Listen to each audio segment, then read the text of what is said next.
គេជាសង្សារចាស់ឯងទេចាំមិនដែរសង្ហាអត់អូខេប៉ុន្តែរៀងចាស់បន្តិចមនុស្សប្រុសវ័យនឹងទើបមានមន្តស្នេហ៍ជាងគេអញ្ចឹងត្រូវតែហៅគេទេមិនបាច់ទេថ្ងៃនេះគេប្រហែលជារវល់ចាំលើកក្រោយតែយើង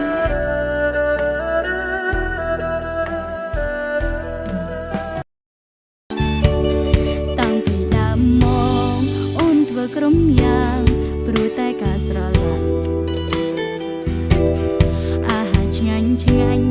របបល្អល្អកណ្ដោបងមុនគេអ្វីដែលរូបបងថាចង់បានអូនមិនដែលប្រកែកមិនដែលមានពីថាទេបងថាមនុស្សបងចង់ក្បែរគឺជារៀមរាអងវម៉ែឲ្យគាត់លោកក៏យន់តុងក្រានធ្វើជាតន់ទៅរកស៊ីជាមួយថ្លៃម៉ែក៏ព្រមក៏ធ្វើតាមសម្ដីតែអ្នកបដូរផ្លាស់ថ្មីគឺស្រចរណៃបំពេញសន្យាមកពីអូនមិនអឬរូបអូនក៏ឬបងសាវ៉ា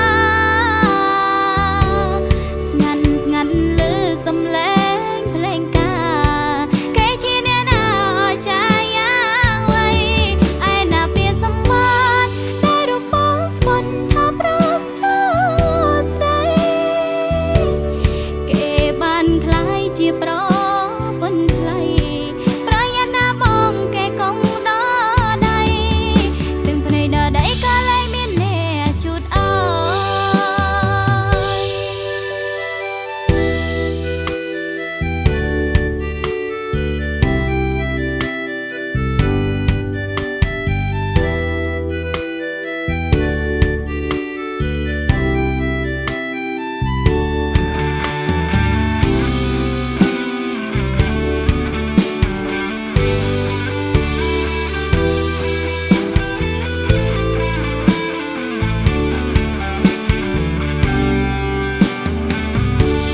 ឈាមដូចទឹកភ្នែកផ្ញើទៅចងដៃ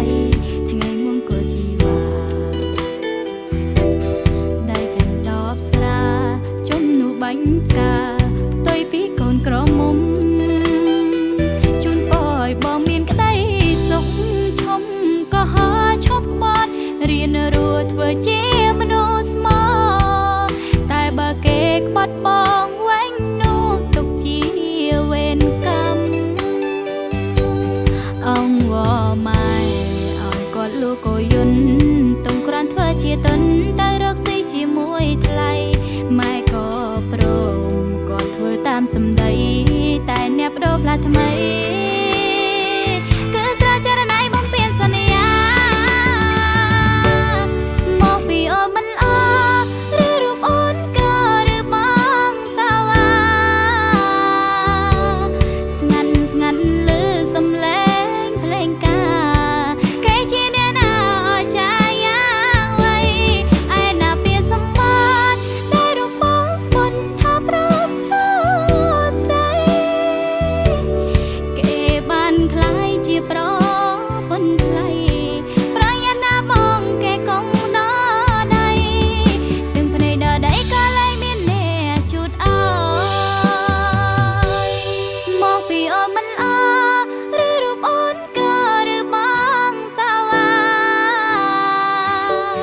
ស្ងាត់ស្ងាត់លើសំឡេងភ្លេងកា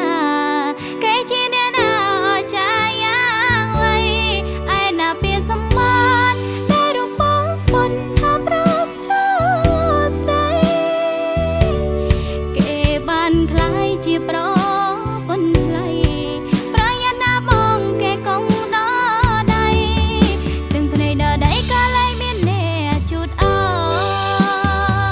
យពីចុងក្រោយដែលអូនចង់ប្រាំបើគេធ្វើឲ្យរូបបងឈឺចាំទោះបីអូនស្លាប់ក៏អូនមិនវើ